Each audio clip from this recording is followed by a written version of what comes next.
I den her opgave skal vi gøre rede for, at hvis en firkant har en omskreven cirkel, vil der være en afstand i alle punkter af firkanten, der er lige langt.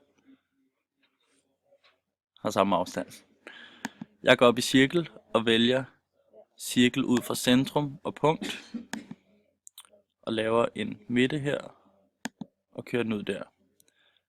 Derefter går jeg op i punkter, og vælger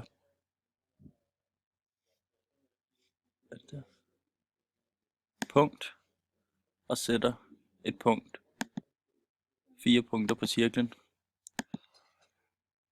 og laver et linjestykke mellem punkterne, så vi får vores firkant.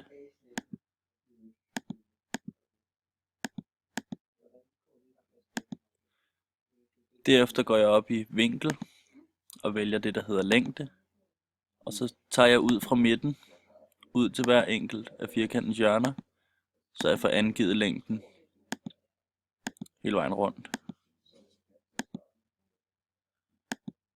Og derfor kan jeg tage fat i et af punkterne og rykke rundt, og så vise, at lige meget hvor jeg kører den hen, så vil der altid være samme længde hele vejen rundt.